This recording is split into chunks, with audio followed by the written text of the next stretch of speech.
I'm actually going to start early because I love our panel and they are experts in what they do. And I think we need to hear more of them. And I don't want to take space. So if everyone, ding, ding, ding, ding, ding, I see you people out there, come sit down. Great. Okay, so kapakut, everyone. Good afternoon, folks. Welcome to today's panel session on building resilience in the face of climate change, working together as an Australia Pacific community hosted by Climate Council. My name is Tishiko King. Everyone calls me Tish like a fish. And I'm a proud Kukulug woman from Kukulgal Nation from the island of Musig, Zenith Kes, known as the Torres Strait Islands. And I'm part of the team at Groundswell Giving as in philanthropy and engagement, but here at COP27 supporting the Our Islands, Our Home campaign. Before we begin, as customary in our country and respect, I would like to acknowledge the traditional custodians of the lands and waters of the many nations right across so-called Australia. I recognise that sovereignty was never ceded in our country, and I pay respects to our elders, both past and present, and acknowledge our emerging leaders right across the nation. I want to acknowledge the many footprints of those that have gone before us and honour their contributions to culture, community, and the climate justice movement. I would like to acknowledge First Nations people here with us today, our beautiful Pacific Island families and Indigenous people globally, and stand in solidarity in our shared fight for justice, for a just and sustainable future. Building resilience is more than just about conversations. It is implementing those words into actions. The federal government remains committed to reducing emissions by 43% by 2030, despite calls from the scientific community that this is not enough. We need more ambitious targets. Sorry, it's like I can't angle myself properly. We need more than ambitious targets for loss and damage, adaptation and mitigation, because every day we are seeing more and more disasters being exacerbated by climate impacts, and those that have contributed the least to global emissions are bearing the brunt of it all. Today we are bringing together a remarkable group of people from Australia and the Pacific with lived experiences of impacts of climate change, and who have all in different ways been leaders in their own communities' efforts to take the climate crisis and drive stronger action in Australia and globally. We will also hear from Australia's leading experts in disaster management, Greg Mullins, and Nicki, one of Australia's foremost economists and finance experts. Sorry, English is my second language. Okay, so if everyone actually can introduce themselves, and I might pass it to Rikki. Introduce yourselves and who you're with while you're here.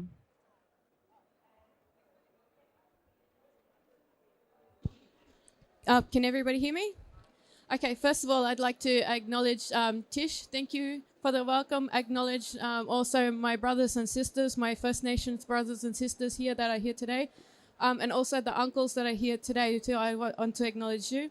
And everyone's our elders and ancestors as well. So thank you for coming today. My name is Rikki Dank, but my country knows me as Luddy. I am a Gudanji and Wakaya person from the Barkly Tablelands. A lot of people know it now as the Beetaloo. I'm also a traditional owner. I'm a Nimarinki for my family, and I come from women's country. I'm here also with our organisation that represents our family, Gudanji for Country. And Kenna is supporting me to be here today. Hi, I'm Jo, and I live in far south coast New South Wales on Yuin Nation. It's the land and waters of the Dirrangunj people, and I want to acknowledge their custodianship and that land was never ceded by them. And I also want to acknowledge the people who may be here who are First Nations and those who have already been impacted by climate disasters, and to acknowledge the young people on whose shoulders so much of this is falling when they had so little to do with the cause. So I'm the president of Bushfire Survivors for Climate Action. We've been around for about nearly 4 years now, talking about the impacts on communities like mine, on families like mine, and the terrible weight that creates. So hand over to Nicki. Thank you, Joe. Nicki Hutley. I'm an economist. I live on Camaragal country, and I am deeply appreciative to the traditional custodians for allowing me to be there.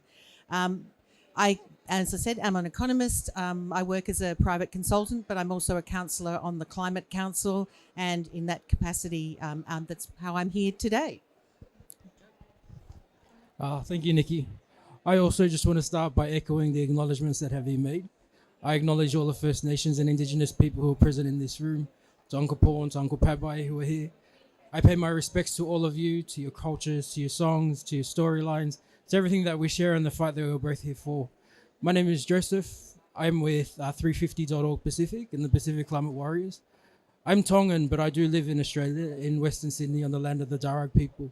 And so I also pay my respects to them, to the land, to the people, to the Darug people and the Barramaragal people of that area too. And so everyone, let's get some spirit fingers up in here, everyone. I'm loving this. This is so exciting. Okay, so if we can actually turn our attention, Phil, yes, thank you, Jared, to the screen, everyone.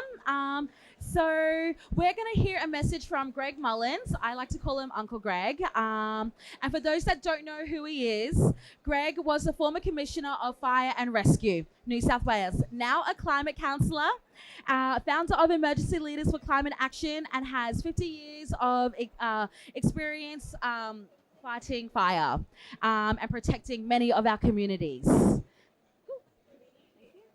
A third of Pakistan is underwater. Fires rage either side of the Thames. As bad as the experts feared, Hurricane Ian has made landfall in Florida and the 2022 has been the year of extremes. Wildfires ravaging southern Europe are forcing thousands from their homes. The deluge hitting northern New South Wales has broken records. A summer of record-breaking heat is drying up rivers across Europe. Since COP26 in Glasgow last year, the climate crisis has gone from bad to worse. There is a drought in much of the Horn of Africa. Millions of people are on the brink of starvation. An extreme weather record has been broken on every continent on the planet. Families and communities are suffering the consequences of decades of climate inaction, here in Australia and around the world. And for countries like Australia, the worst could still be to come, with predictions of floods and cyclones along the east coast this summer. We know that when the rains stop and the vegetation dries out, we'll be set for yet another fire disaster. And for many communities in the Pacific, rising seas and monster storms are an existential threat. We are on a collision course for a future that erases many Pacific communities and where extreme floods, droughts, famine, storms and erratic weather are the new norm for every nation. The stakes have never been higher, and the time for empty words is over. Nearly half of humanity is living in the danger zone now. Many ecosystems are at the point of no return now.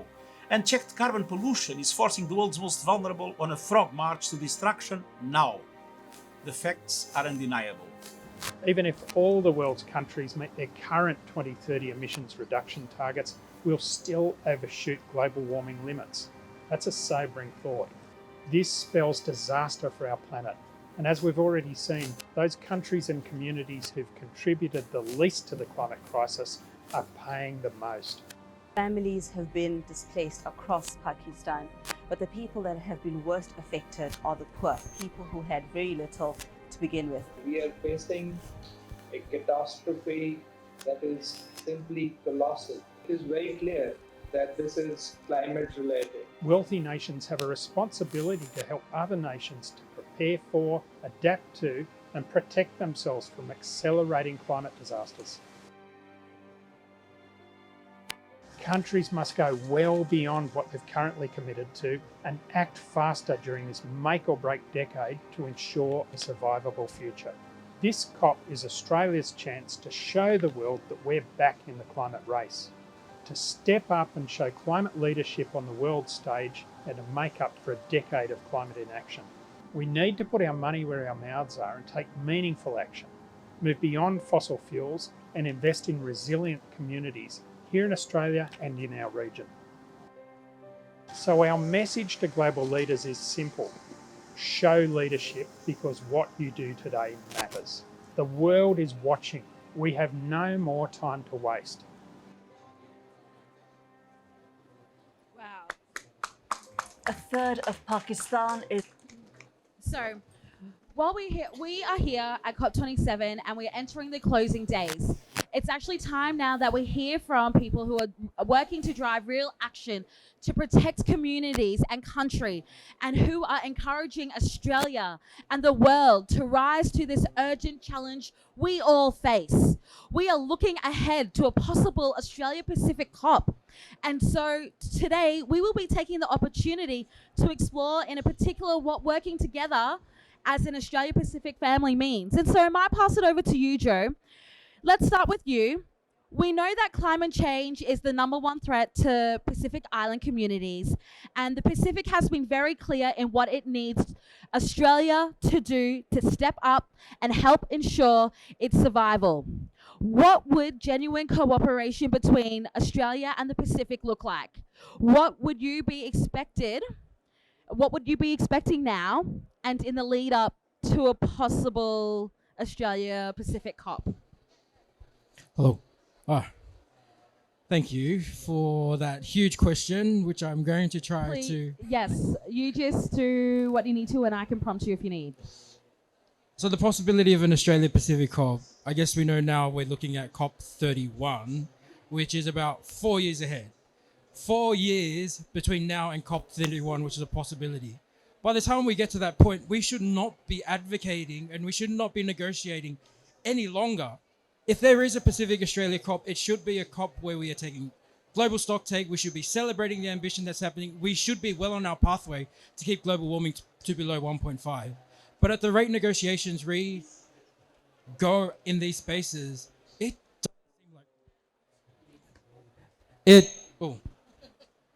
doesn't seem like we get there sometimes. And we're at a point right now within this year's negotiation that we are doing everything we can to ensure phase out fossil fuels is reflected in the cover text. Last year, if you were in Glasgow, you would know the heartbreak that we felt when we saw the text watered down from phase out fossil fuels to phase down. And we know Australia was a part of that. We know Australia was pushing to water that down. And if Australia is really serious about cooperating with the Pacific, it really needs to start with that point. There is no pathway to 1.5 degrees that does not immediately phase out fossil fuels. And we need to start by making that clear within this COP. We can't wait any longer. There's like nothing. And so that's where it starts. There are so many things in this COP that have gone wrong. Conversations around loss and damage, adaptation. It doesn't seem like we're going to reach anywhere great on those, except for the commitment to come together, to do another workshop, to think of another process, to find another framework. Just more stalling tactics on the action that frontline and affected communities all over the world need. If Australia really is serious about hosting and being president over this kind of conference, it should start now. It should start now by going into these rooms over the next few days and pushing for a phase out of fossil fuel. Going into these rooms over the next 3 days and showing the commitment it has to real climate leadership in our region and for the world. And there are many other things that we can talk about in terms of the support for the Pacific through loss and damage finance mechanisms. I mean, even that itself, the global finance mechanism will not work, but within our region, we have the opportunity to be able to model for the world what that can look like because of the relationship of Australia and the Pacific. But are we having those conversations? No, we're not. I think there is a long way to go in order for us to get there, but I'm also at the moment too just carrying a lot in terms of what's been happening within negotiations that aren't looking very great. And so I think what we can do, like I'm Tongan, but I'm also Australian. And if there is anything more I would want to see from my government, I'm also a constituent of Chris Bowen. I live in Maryland's West, so he's my member of parliament. And if there's any one thing I would want for him to do, it would be just to get into those negotiations and just push for the strongest text he can. But I think that's where we should be starting. Esther, for that, my brother, and I think you mentioned it there about we keep hearing false solutions and we keep having conversations, but we really need action. And so, Rikki, I want to pass it over to you. We've seen a lot of focus at this COP on scaling up support for climate change adaptation in vulnerable countries around the world, and in providing new finance to address loss and damage. However, we know that within Australia, there are many communities like your own facing immense challenges from extreme heat and other impacts of climate change, and who are also in urgent need of greater support. Can you actually tell us a little bit about what's happening in your community and the challenges you face and the kind of support that you would actually want to see here? So what's happening in my community actually, I'm not too sure if everyone knows exactly where I come from. I'm from Burralula. That's our nearest town. Burralula is also home to MacArthur River Mine. That's also on Gudanji country. So Gudanji country is also facing fracking, and not just our country, but Alawa, Garawa, Yangila, Matbara, Jingli, and also the Wirramungu people will also be affected. So the Beetaloo Basin is roughly the size of Belgium. Okay. So I want everyone to understand what we are going through, mining and fracking. At the moment, we are facing extreme bouts of heat. We don't have a way to escape this heat. The way that we used to, we would go out bush. But because of mining, because of fracking, our country's very limited. It's going to be locked up. We're not going to be able to access that. Not only that, but living in communities is very expensive. Food, having to pay for power, it is very expensive. And as you know, like we all know, in communities, jobs are difficult to get and to find, but then also being able to afford fuel, food, all of those things. So not only are Burralula's hit twice over with those issues and with heat, but then we're also hit with mining, now with fracking. What was the second part of the question? Sorry. And I guess what do you what do you want to actually see in part of these conversations or actions? Thanks, Tish. Sorry. All we want is we just want no mining and no fracking on our country. Gudanji people have been asked time and time again to give and to give and to give, and yet we are yet to receive. Healthcare is inadequate. Schooling is inadequate. We have to go and leave our communities to be able to access education and health. My grandmother had to spend her last years in Darwin dying away from her country because of renal failure. These are the things that we are facing daily in Burralula, but not just Burralula, all of communities around the Northern Territory, remote Aboriginal communities. And we simply only ask for no mining and no fracking. My country was handed back to us. We have been denied the right to veto these destructive practices on our country. And we have protected and cared for that country for over 65,000 years, and our inaction will lead to the destruction of their country. And we won't let that happen. Yeah, thank you so much, because you really brought up a lot about some of the challenges that we face as First Nations people, which is, let me be quite frank, systemic racism. So, Nicki, let me throw it over to Joe Dodds. Yes. You've been personally impacted by bushfires and gone on to support other bushfire survivors and to be a powerful advocate for climate action. What do you think it will take to build a safe, resilient communities in Australia? I love that question, Tish, because one of the very sobering messages that I have to bring to you is talk of adaptation for communities like mine who've already experienced 3 major bushfire events in 3 years with floods in between is an insult to those communities, as is the notion that we should somehow be more resilient. So this is a problem for me. Because setting communities up to expect that they can adapt and that they can be more resilient to rolling climate disasters like we've seen is not fair on those communities. The problem exists outside our communities. It exists with the big polluters, and anything that turns that focus back on us, I think is too much, and it's not fair. And I mean, I'm a white person. I come from a community that's used to raising its voice and getting its way. So, while I'm out there fighting this fight for my community, I'm even more conscious of how hard it is for the communities that are already on the brink of losing culture as well as place, which is what I'm looking at. So, look, there's no doubt. There's no doubt that we want to be more resilient, and we are working within our communities to do that and adapt as quickly as possible. But I don't think that we should let the bigger picture be about that when we need to focus on the reduction of fossil fuels as fast as possible. Thank you for that, Joe.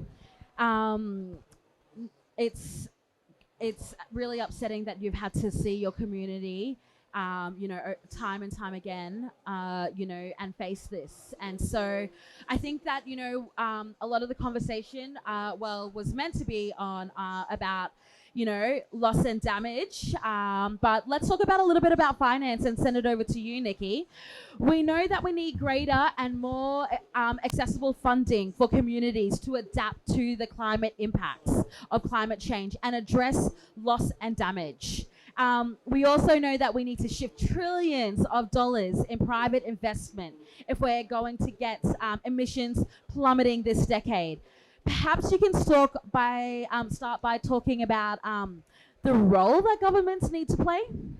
Yeah, thanks, Tish. And it feels a little bit crass hearing the stories of my friends on the panel to be talking about money, but essentially it is money that we need for finance, whether it's for mitigation, adaptation, or loss and damage. And I think the message is very convoluted now. People get confused between what all those things mean.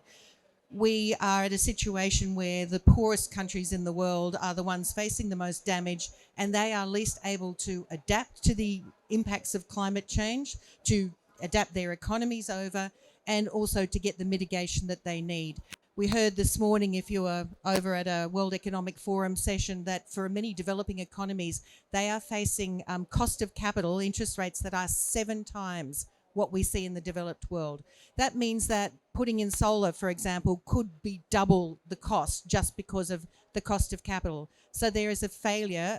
Private sector investment, you can actually see it all around COP and all at the edges looking to do things, but there are areas where they can't act. And that's why public finance needs to step in. It needs to step in and grease the wheels because there are large risk issues. It needs to help de-risk investments in various countries, including obviously not only at home but amongst our Pacific neighbours. I welcome the $900 million that the Minister announced. Well, it was announced in our budget, of course, for the Pacific Fund. I actually think I really hope that will see more money get out the door and more quickly, because we absolutely need that. But these are complicated matters. We are, as you said, Tish, talking trillions of dollars in new infrastructure. This is not an easy thing, but the microphone's going to shut me up anyway. So, but it's good to see some things are happening, but we need absolutely more commitment. And I'll just quickly conclude on the fact that we have seen with COVID and with Ukraine that when governments have the political will, they can get the money out the door. Absolutely. And I actually want to pass it over to you, Joe, and just hit, we talked about climate finance, but actually like loss and damage. Specifically, knowing that this has been a major point of discussion in some spaces at COP. Of course, those who have contributed the least, are hit first and worst and bearing the brunt of it and suffering, especially from big polluters like Australia, who actually need to step up, pay for the damage of our emissions they have caused in other parts of the world. So, my brother, what at this stage are your, and I really hate that I'm using this word, hopes for the breakthrough on loss and damage finance at this COP?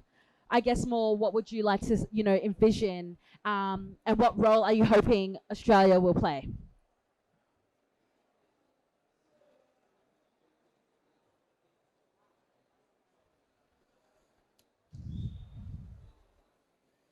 I think there's one thing to have hope about what you would want to come out, but there's another thing to understand the reality of what actually is going to come out of this COP. And on loss and damage, that's not much. From what we're hearing at the moment, there's just going to be more commitments to have more conversations to figure out what the process is going to look like, just had a framework, more workshops, which places more burden on Pacific communities because coming to these workshops requires the most affected communities to travel such long ways to get here and to travel long ways frequently to try and mobilize the funds in order to get there, to have a discussion on how we're going to create this fund that is supposed to help communities out. Loss and damage has been like one of the hot topics here, but I think one of the things we still have an opportunity to work on is that mitigation fact. I think loss and damage is already done. There's not going to be much coming out of it. But what we can do at the moment is push more now to ensure that something like the phase out of fossil fuels is reflected in that text, is a commitment that everybody makes towards it. I think the longer conversation with finance is that every island in the Pacific that is present here at this COP has come with clear plans outlining every way they want to adapt to this climate crisis. We heard from the Marshall Islands the other day that they're going to need at least $1 billion per island to either raise their island out of the water, reclaim the land around it, or build seawalls around it. That's considering that the Green Climate Fund, or the commitments that were made to raising $100 million a year, hasn't even been met in any kind of way. So there is no way that we can begin to talk about any kind of finance mechanism now without first going back and making good on the commitments that we have already made.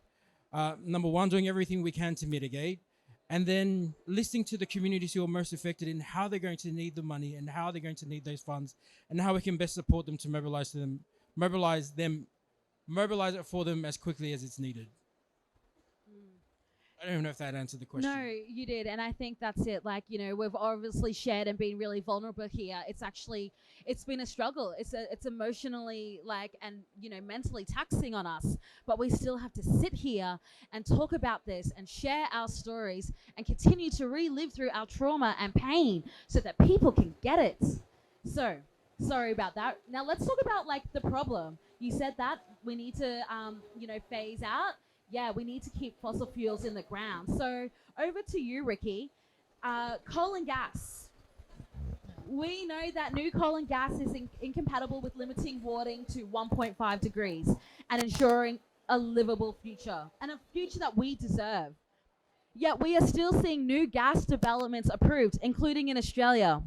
Rikki, you are fighting right now to protect your country from fracking, which you mentioned earlier. Can you tell us what is happening and what Australian governments and the gas companies, need to hear? Basically, first of all, as I discussed earlier, that we have been denied that right to veto. We have not had consultation or consent. People have pulled my grandmother, who is hitting her 90s now, aside to sign something, and she doesn't read or write, and she speaks about 15 words of basic English. That's how they got their consent. We need to seriously look at how we are going and gaining consent when we are, wanting to do exploration in whatever these, whether it's gas, mining, even people going to Aboriginal communities. We have to look at the consent process and what that means, because getting an Aboriginal woman, pulling her aside and getting her to sign something, that is not consent. That is not even consent by your law, let alone our law. Sorry, and the other one, sorry. And and I guess, we've just quietly, fossil fuel lobbyists are the largest delegation here. We're second to Indigenous people. So I guess I'm sure there'll be one walking next right by. And so I want to, what is something that you want governments and the gas industry to hear? Oh, that we absolutely have always said no. We don't want your money. It's blood money. We have been caring for our country for over 65,000 years, and I would rather die today fighting for my country than accept any money, than even allowing those people access to our country. And allowing Middle Arm to go ahead, and the amount of money that's going to Middle Arm, that $1.5 billion, I think it's almost 2 now, That's just such a kick in the guts for First Nations people and also for our Pacific Island nations as well. All they are asking for is to be able to protect their country, to save their culture. And we are asking for the same thing too. We need to stop this greed. We need to stop the corruption, because what are we going to be left with after we've sold everything, after we've mined everything? What are we going to have left but poison water and holes in the ground? Yeah, really feel you there, Esther, for that. And I think that's, when we're talking about money, we know that money talks. We're seeing it. We saw that in also our last, with our budget, after they said that only about 14 million or just under 15 million would go to for Torres Strait Islander communities to a climate change centre of excellence. What does that mean? We are asking for seawalls. We need to adapt. And so I think that's really here. I actually want to talk to you, Nicki. We've seen a lot of false solutions being peddled at this COP, including gas, carbon capture and storage, also nuclear. How can government and the private ensure that funds flow to genuine climate solutions that get emissions plummeting while also leaving communities stronger and more resilient?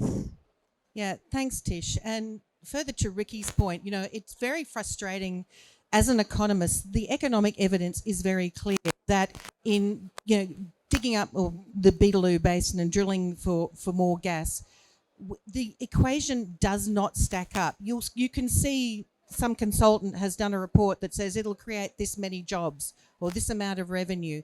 So will putting in renewable energy. This is the thing, we have false equations. On top of that, we don't price the carbon emissions properly. And so we are doing business cases that are just poor economic policy. And it's incredibly frustrating to watch this happen. I was told the other day by a member of the government that, even things that are being approved, they won't get the finance.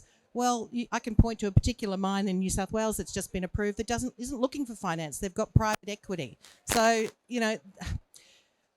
good economics is part of the solution, and we absolutely need not to approve. There is no case. I have done significant modelling around CCS, and there is no world in which that at present works. Now, I understand in hard-to-abate sectors, carbon capture, use and storage is really the holy grail, and we can understand why we might want to have that. But it is so far away from being technically or financially feasible, we cannot hang our hats on that.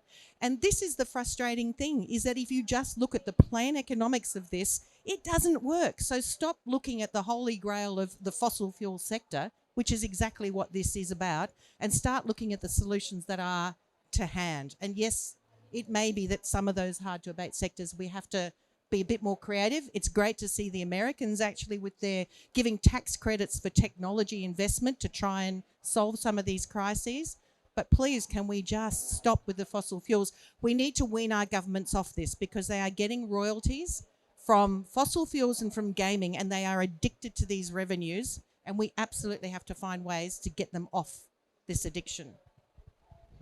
That's it. Like, literally what you do. Literally, Anne.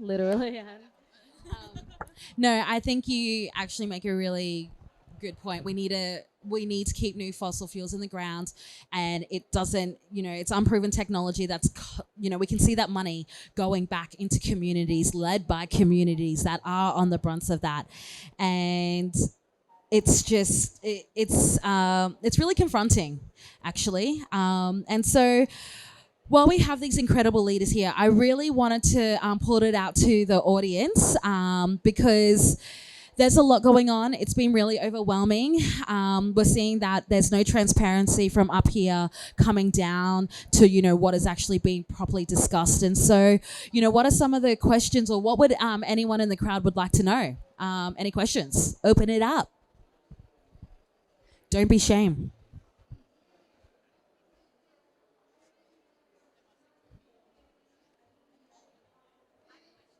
Yes.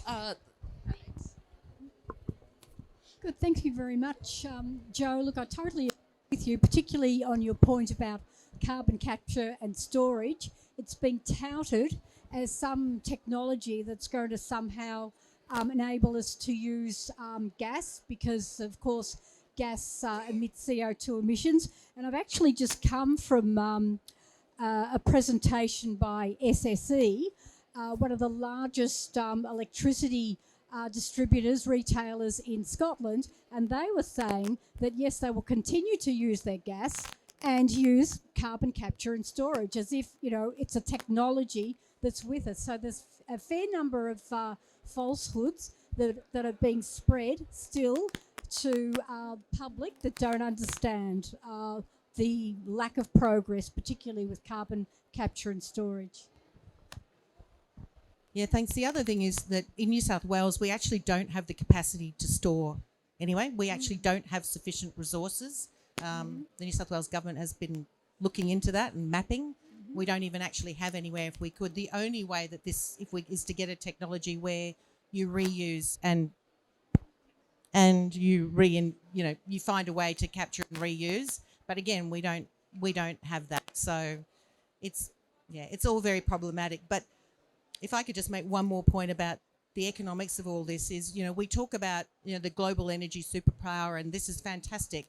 But what we're not talking so much about is the cost of climate change. And you've heard from everyone else on this panel about, we've heard about what they're facing in their communities. We've just heard an updated figure for the Pakistan floods this year, $40 billion from one. We think it's bad enough in Australia what we're facing. The costliest floods on record already this year. We had $6 billion in the first budget this year for climate reparations to help. We are investing 97% of our climate dollars into recovery, only 3% into adaptation.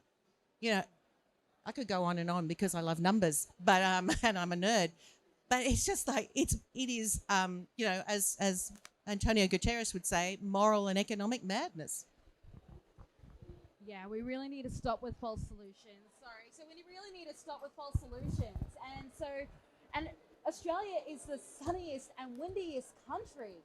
We have opportunities to invest more in these renewable projects and have and work together with frontline communities with the power of this collaboration in order for us.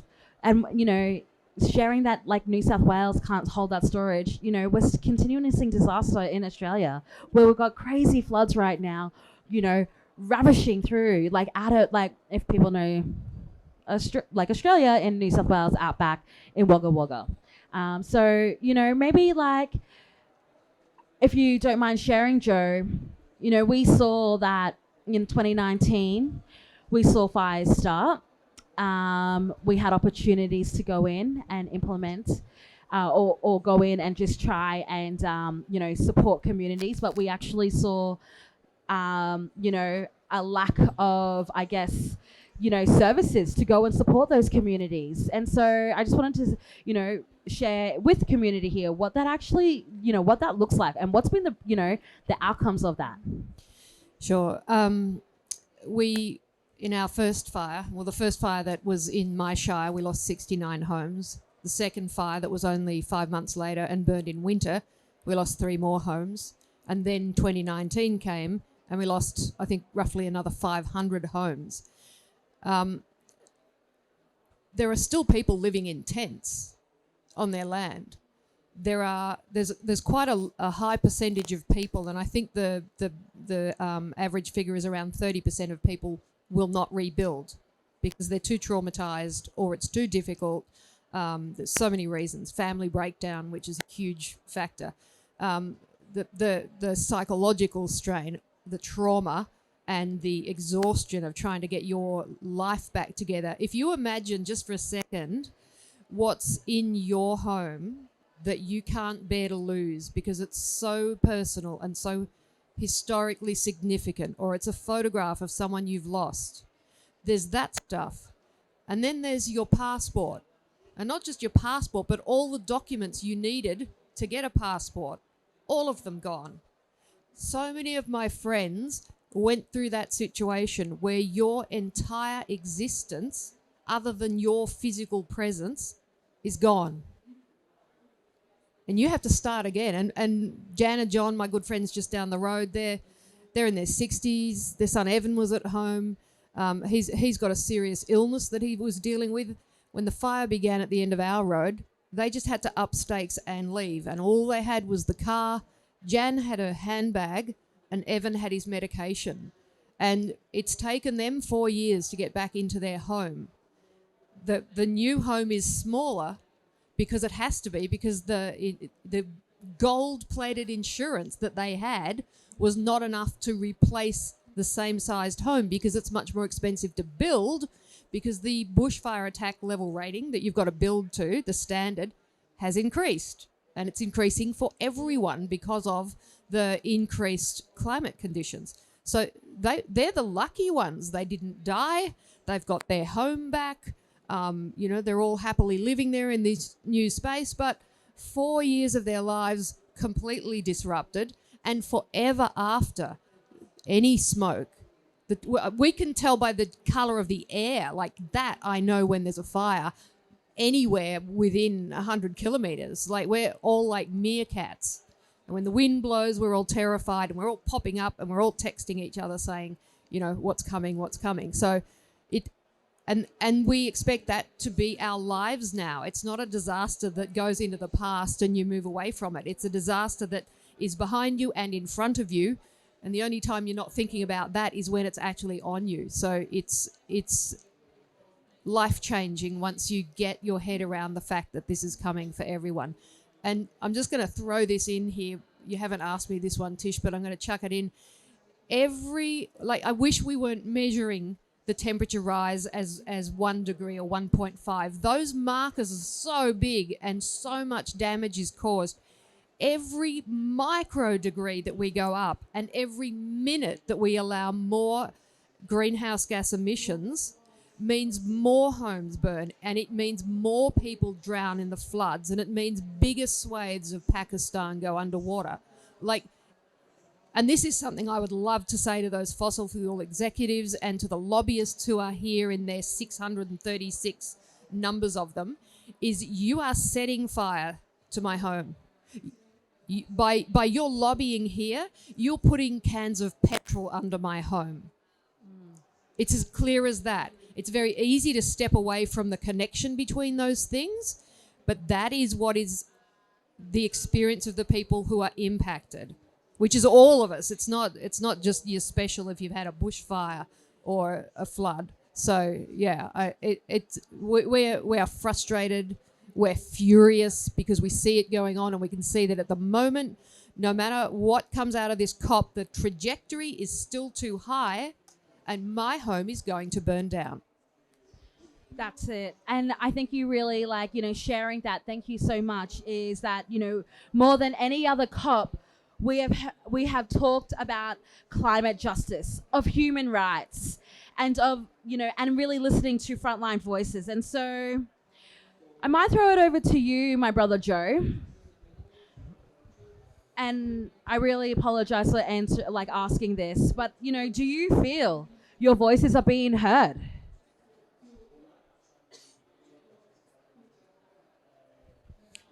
I do, and I probably should put a lid on my cynicism around whether negotiations are going. Mostly because I know that there are still so many of our ministers and negotiators in the room holding the line, and we should back them with whatever is happening, and for as long as these things will go, because we know they will stand there. Do I think that our voices are being heard? I do. I know they are. We try in every way we can to ensure that if not our voices, then our stories at least infiltrate the spaces that they need to be in. I think we're showing up in whatever way we can, we have. I will say that here in Sharm el-Sheikh, the voice of civil society has been silenced in so many ways, has been relegated to the few corners that they have been. Our materials have been vetted and restricted. And so the voice of civil society has been quietened in this negotiations, which is really sad, because it's our job as civil society to bring accountability to these processes. But I know for a fact that I can speak for the Pacific, that our leaders hear us, they bring us to the table, they take our stories and our voices with them, and they try to bring us along the journey with them as much as possible. And for a lot of young people coming from the Pacific, that's all we can ask for, is to be heard, and we know our leaders hear us. It's just a matter of whether or not the rest of the world is listening. Thank you for being honest. Thank you for that. And I think, like, you know, every fraction of a degree matters. It really matters to be able to reach 1.5. And so I think, you know, to you, Rikki, Sissy Rikki, we need to move fast, but we need to move together and in ways that do not repeat the mistakes of past and compound existing inequality and justice. You shared about, you know, the cost of living, power cards, they're racist, you know, extreme heat, you know, the way people are living. How do we ensure self-determination and the voices of affected communities are at the heart of responding to climate change?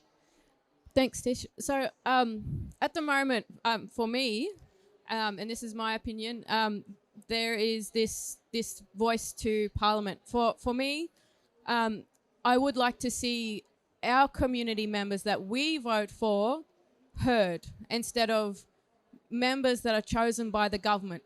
That's not our voice.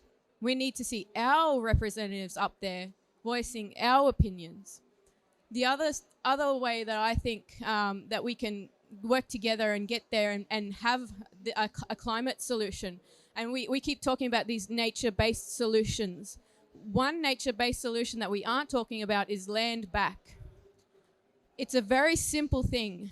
Give land back to First Nations people. We know how to manage our country. We know how to care for it. We've been caring for it for 65,000 years. What better track record do you need to understand that we know how to do this? And we've done it successfully for such a long time that, you know, when people arrived on our shores, they thought that they were looking at manicured lawns and gardens. What better track record than 65,000 years to see that we are the solution and that we need to be brought to the table? And not only do we need one seat, but we need many seats at that table because Australia is so vast. And it's not just the main, you know, area of Australia. There are islands also. They need to be included as well. They have not been acknowledged enough, and especially by First Nations in Australia, they have not been acknowledged enough. So I think we need to have those places available. Our voices need to be lifted and not silenced. And it needs to be, you know, members from our community that we have selected, not the government. Absolutely. And nature-based solutions that don't ask the removal of people for the solution. And so I just want to, you know, throw it over to maybe you, Nicki. Like, you know, what is some, and this is, I'm going rogue here, so you're just like, oh my gosh. You know, I guess like hearing all of this and knowing that, sort of having an understanding more of what, you know, how the government works and corporations, you know, what is something that, you know, that can to support, you know, these frontline communities? What is some intel? Hook us up.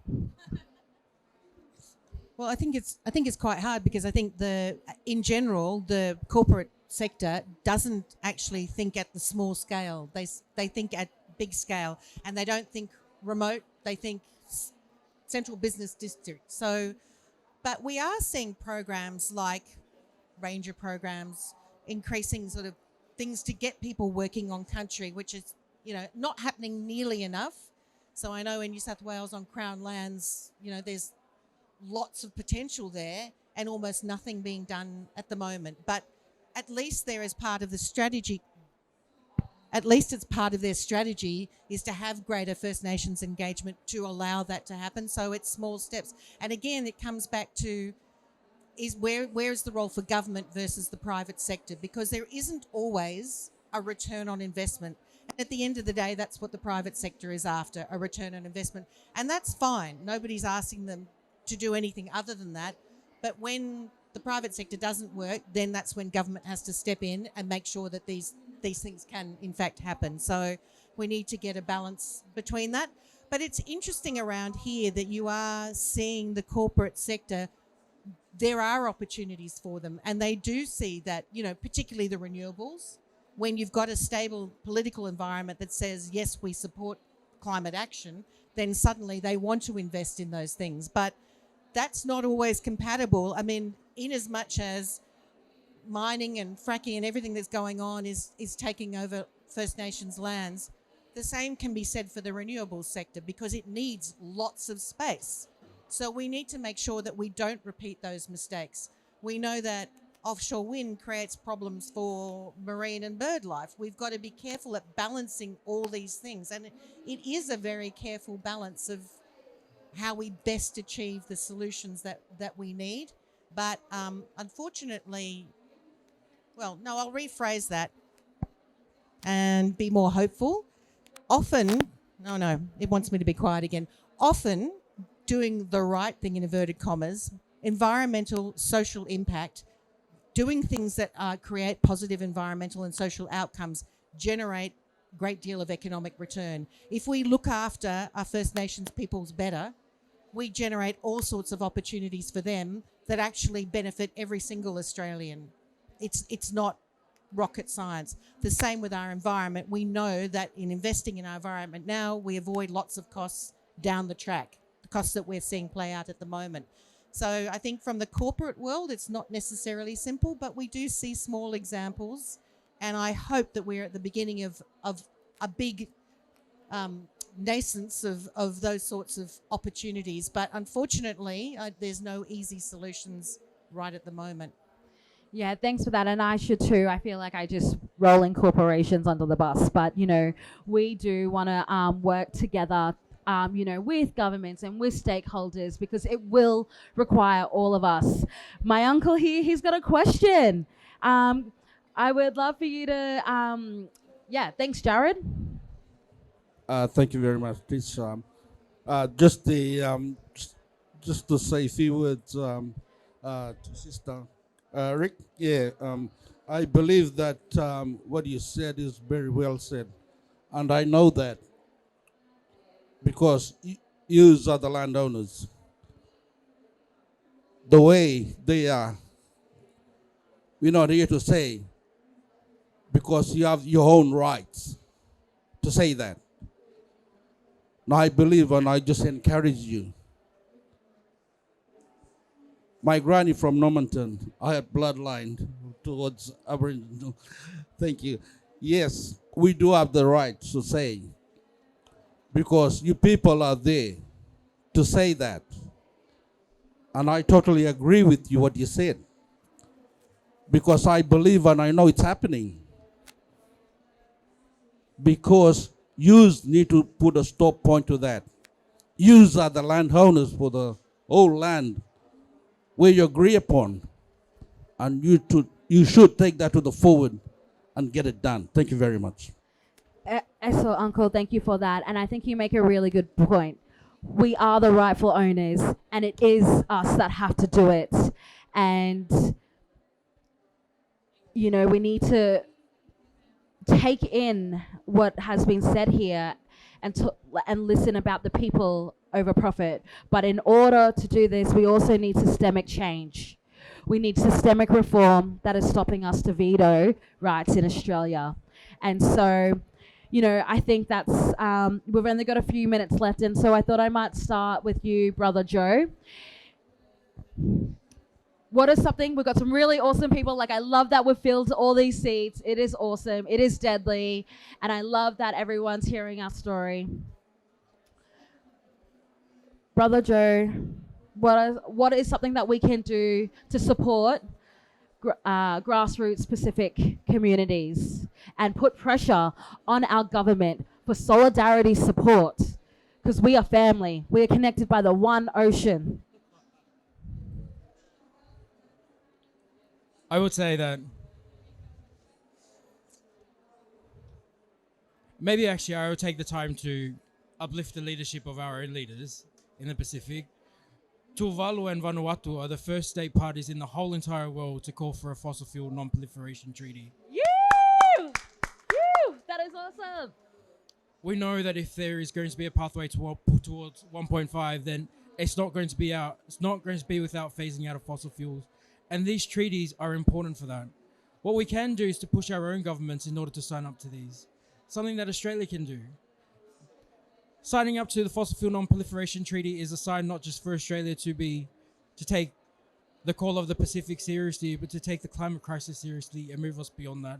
And I think what we can do as we work together is pressure our governments, pressure Chris Bowen as he's here, to really take these initiatives seriously and to really think of where they stand about it. The other thing I want to uplift to is that, I guess, in these last few days of negotiations, especially around loss and damage finance mechanisms, James Shaw from New Zealand was the only MP, the only country to not oppose a finance facility on loss and damage. In our region, that is leadership. Now, New Zealand aren't perfect on everything, but to hear the call of our people to say that this is what is needed and to not oppose that where it matters is everything that we need. And so I guess we just have to continue to push our leaders to make the right decisions and to support everything it is that we're putting on the table. Thank you for that.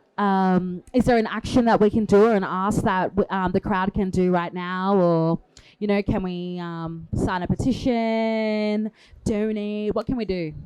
We don't have a petition, but we have a whole bunch of stickers that have a QR code on with them. And what we brought here was our storytelling platform called Frontline Truths. And Frontline Truths carry the stories of our people. And there are a few series on there. The first one was about the impacts of the climate crisis, and the series that we brought this year are around climate mobility.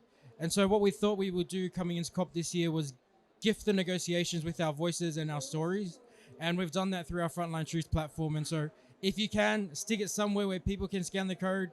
The more people that access our platform, the more people that can hear our stories, and that's all we're asking. Esther, for that.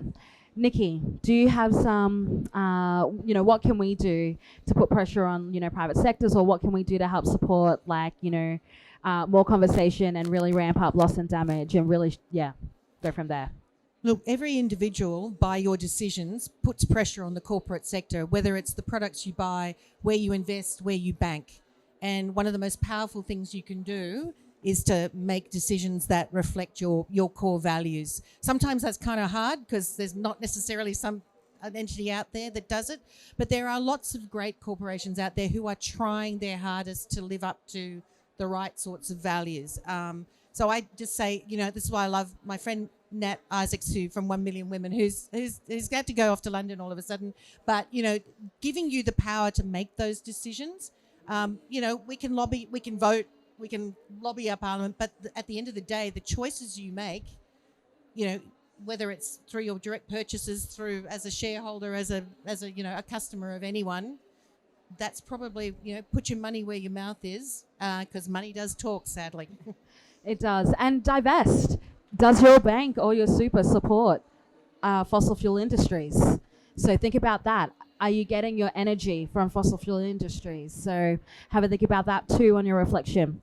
Joe, how can we help support bushfire survivors? And what can we do? What's a call to action? A few things. Obviously, you can join us. You don't have to be someone who's been in a bushfire.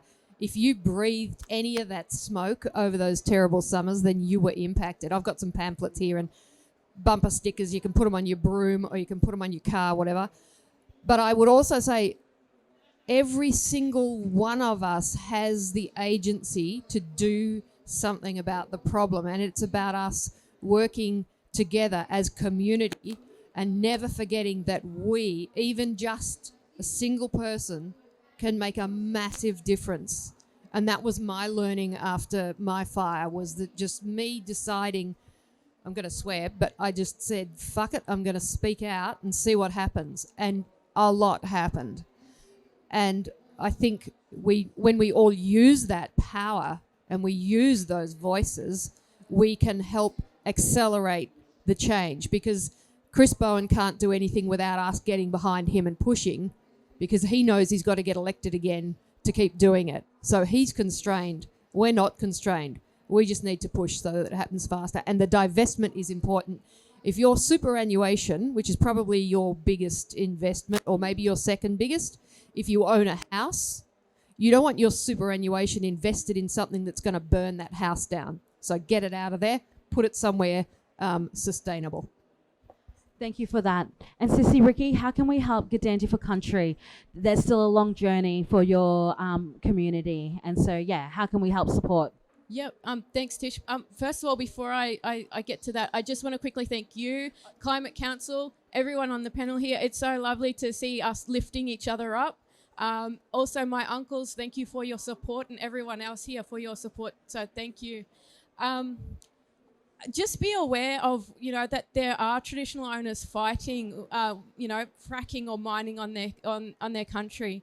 Be aware of the policies that are being made. Go and contact Chris Bowen as well and let him know that you know what's going on as well, and hold the government accountable, for their action or their inaction, and make sure, they make these pre-election promises before they go in. And, for instance, in the Territory, Labor got in because they made a promise that they weren't going to frack the Territory. And as soon as they got in, they lifted that. And they began to, let people come in and do exploration and start that process. So just be aware, support First Nations peoples, and look into how you can do that, because there's all these different ways. And also I'd like to thank DFAT and you guys for supporting us and allowing us to speak here today. Like I've said before, I know it's hard for people who are involved in the government to hear these stories, but this is the first steps for everyone to heal and to be able to move together and walk together. We have been here for 65,000 years, and we want to continue to be here for 65,000 years more, but we want you with us as well. We don't want to leave anyone behind. So thank you. So everyone, and so I really want to close up before we go and say that we stand at a crossroads for systemic success or failure on climate change. We know that we need to shift at a large scale, but we cannot do it, as Nicki said, with unproven technologies and legislation that needs reform, and without those that are on the front lines of the crisis leading. Yes, we need to think about how we can drastically reduce our emissions today for a livable tomorrow. And we know that our traditional knowledge, practices, is key to how we shift from an industrial civilization to an ecological civilization, reconnecting the human nature interaction. We must continue to back those grassroots community-led solutions, and that is First Nations, Pacific Island, Black communities, Indigenous communities, and everyone in the green space. And we need to have our people lead our campaigns and share our stories of culture and deep connection to land and sea. So please, stick that barcode around. QR code, sorry. This year again, and I'm saying it again because it's really devastating, is that fossil fuel lobbyists are the biggest delegation here, second to Indigenous peoples. We have to be here because these spaces demand us to be here. And I want to acknowledge everyone who has shared their story. Kaima, Eso, love you, and so much mana, so much love that came from your voices. But you may think it's trauma and pain, but with that, pain is our power and pain is our strength. So back us. Because in order for climate justice, we need First Nations justice. We cannot have one without the other. We must stand together, shoulder to shoulder. Thank you. If everyone can give our panelists a really big clap. 4:30 in the afternoon is a bit of a struggle. So thank you for everyone as well for coming, and I hope that you can have some really wholesome conversations and yarns with everyone. That's all.